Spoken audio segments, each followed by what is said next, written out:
Bonjour à tous, alors j'espère que vous allez tous très bien.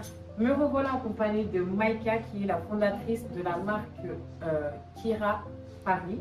Voilà, c'est une marque de vêtements prêt-à-porter. Bonjour. Ça va? Ça va très bien. Donc du coup on commence directement avec les présentations. Alors je me présente, je m'appelle Maïmouna Kanté, je suis la fondatrice de la marque Kira Paris et je suis actuellement employée commerciale dans la vente. Dans la vente. D'accord. Alors parlez-moi de votre activité et pourquoi avoir choisi ce secteur-là.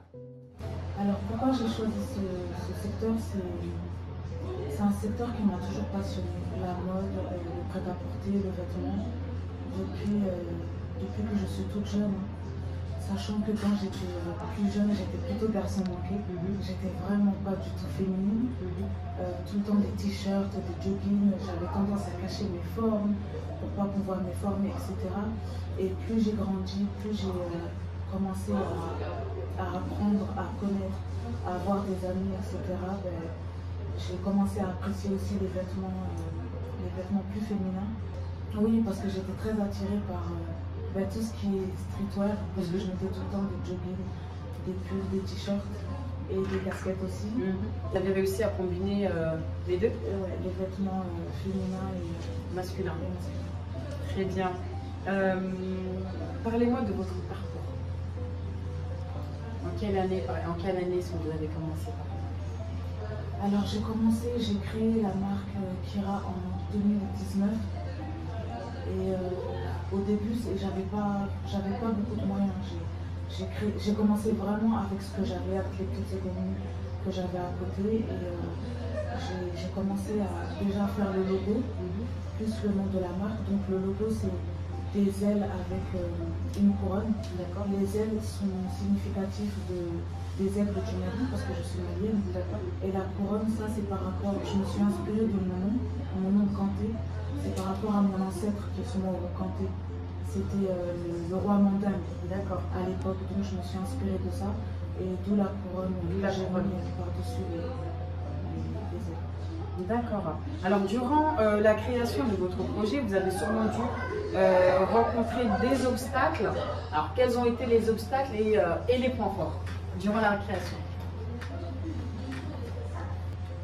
Alors, oui, j'ai eu des obstacles et c'est les obstacles qui ont fait que je me suis décidée réellement à créer cette marque de vêtements que j'avais tant voulu faire depuis très longtemps. Et j'avais perdu quelque chose.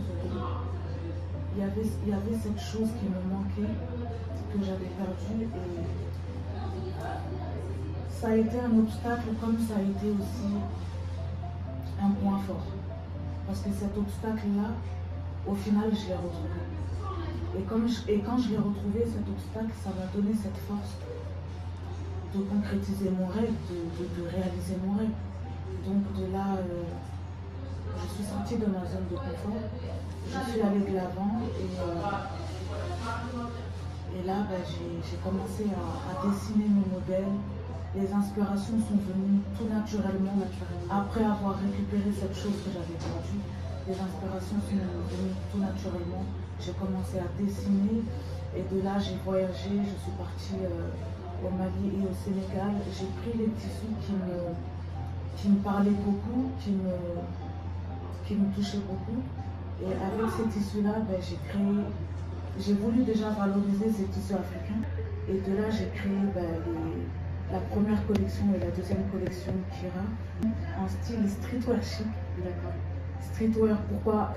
D'où mon côté garçon manqué et chic, mon côté féminin que j'ai trouvé quand je suis devenue femme.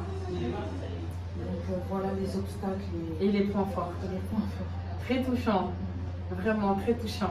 Alors là, du coup, on arrive à la fin de cette interview-là. Quel message voudrais-tu faire passer aujourd'hui aux téléspectateurs qui regarderont cette vidéo? Alors le message que je ferai passer, je dirais toujours de rester, quelle que soit la souffrance que tu as eue, quelle que soit la douleur que les gens t'ont infligée, toi reste bon envers les gens. Parce que quand tu restes bon envers les gens, le bonheur que tu as fait envers ces gens-là, ça te reviendra tôt ou tard. Ça te reviendra. Ne baisse jamais les bras et fais tout pour réaliser tes rêves. Voilà, ça c'est mon mot de la fin. Franchement, je te remercie beaucoup pour cet appel. Moi, je t'encourage de tout cœur. Tu réussiras.